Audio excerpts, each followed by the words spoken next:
On est toujours à Saint-Maur, on est toujours au Challenge international de fleuret féminin. Et on est à la deuxième demi-finale avec Jacqueline Dubrovitch, l'américaine, face à la championne olympique en titre, Lee Kiefer.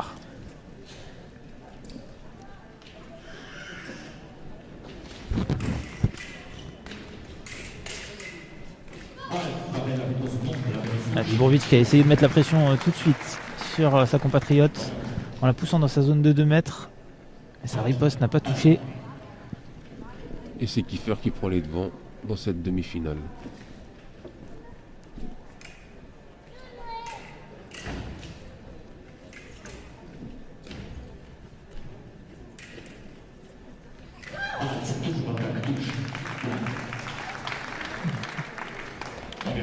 Dubrovitch qui a battu une Canadienne, Guo 15-11 en tableau de 16. Puis s'est imposée face à Chen, la chinoise, toujours sur le score de 15-11. Elle a été assez constante et assez forte en voyant un petit peu ses matchs au loin, avec une vraie régularité, surtout au niveau de la main, où elle a été très forte au fer, un peu toute la journée. Kiefer, elle, on l'a dit tout à l'heure, c'était un peu plus en dents de scie. Il y a eu beaucoup de retournements de situation où elle menait d'une touche, elle se faisait reprendre le score, puis elle était menée. Finalement, elle a réussi à s'imposer 2 fois 15-14.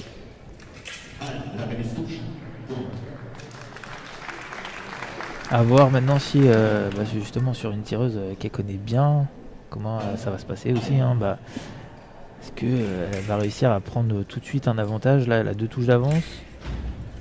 Ou au contraire, est-ce que c'est serré?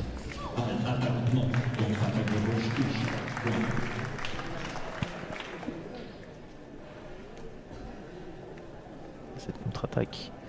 Dubrovitch là qui essaye à mon avis de faire trop de choses. Et qui fait que elle tombe souvent dans la contre-attaque de Kiefer. Ouais, là on peut voir cette énorme erreur de jambe. Ce bond avant là un petit peu. Et Kiefer qui n'a pas hésité tout de suite à s'allonger pour venir toucher sous la main. La grosse attaque.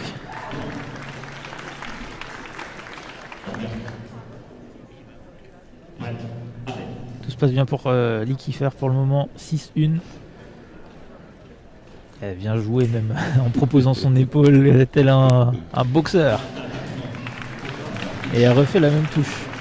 Dubrovitch qui n'arrive pas à trouver la solution là-dessus. En même temps, elle part grand jambe avec la pointe un peu large. C'est du pas béni ça pour Lee Kiefer. Kiefer qui est plus vive, plus explosive et plus mobile que Dubrovitch. Dubrovitch peut-être un peu plus puissante. Mais pour le moment, sa puissance, elle ne peut pas vraiment l'utiliser puisqu'elle n'est jamais à la bonne distance.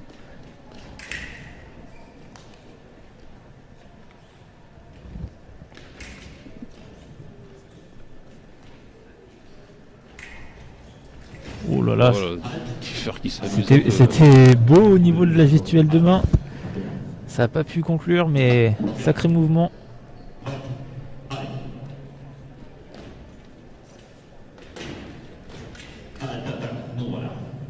Dubrovitch qui est un peu dans la précipitation, je trouve. Même là sur la contre-attaque, elle aurait pu toucher et elle n'envoie pas vraiment le bras. Ça c'est bien fait par contre. Les fameuses attaques au fer dont on parlait tout à l'heure, où elle est très forte quand elle colle la lame de son adversaire pour pouvoir ensuite proposer quelque chose, développer son action.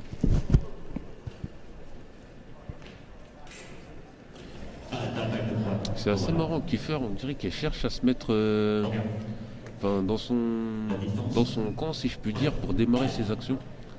Elle commence toujours par 2-3, une ou deux retraites. C'est assez rare de voir ça. Parce qu'on l'a vu tout à l'heure sur les grosses avancées au niveau des jambes, voilà, un peu comme celle-là. C'était pas vraiment le même temps, mais c'était un peu ça. Kiefer, elle n'hésitait pas à attaquer par dessous. Là, ça s'est encore confirmé. Et d'ailleurs, ce qui est aussi étrange. Bon, même si maintenant...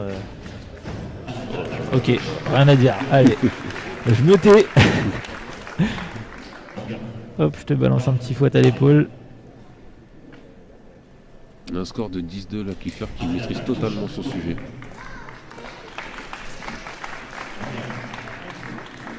Ouais, c'est solide. Solide pour le moment ce qu'elle propose là sur cette demi-finale.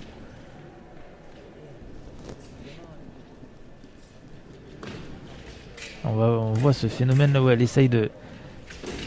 Oh là là, la grosse attaque encore. Elle a comme tu dis, cette retraite, mais c'est une retraite comme une sorte de pas glissé en arrière pour aspirer, comme pour lui faire déclencher quelque chose de très fort. On n'a même pas le temps de parler parce que les touches s'enchaînent.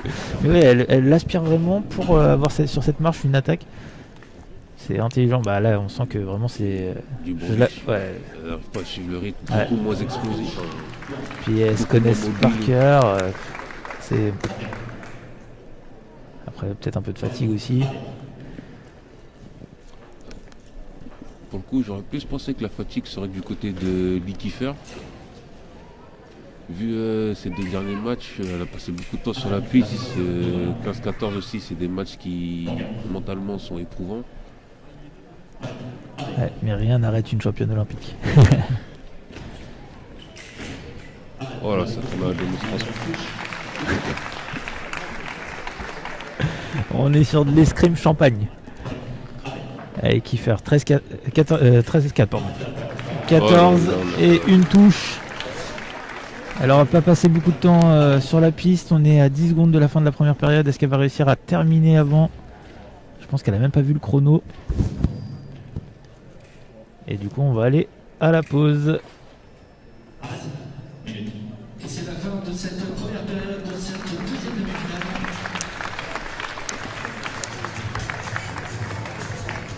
Alors là, bah forcément, pour Dubrovic, c'est compliqué. Elle a un peu... sans solution. Elle n'y arrive pas.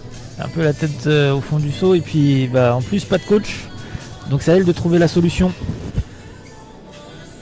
À elle d'essayer de se remotiver aussi, même si forcément c'est très compliqué. Kiefer a une touche d'aller en finale. Surtout que là, quand Dubrovic va vers l'avant, elle se prend soit une parade de riposte, soit une contre-attaque. Kiefer, quand elle décide d'aller vers l'avant, sur ce match, elle allume tout. Là, je vois pas trop comment... C'est vrai que le taux de réussite, c'est compliqué là. Ouais, je vois pas trop comment Dubrovic pourra sortir de cette impasse. Alors, au bout d'un moment, quand devant on n'y arrive pas, derrière on n'y arrive pas, faut juste prendre la dernière et se débrancher, dire bravo. Tu parlais du taux de réussite, il n'y a pas eu un valable, je crois. Je saurais pas te dire, Cédric, mais pas beaucoup en tout cas. Allez, c'est reparti, deuxième manche, 14-4, Kiefer.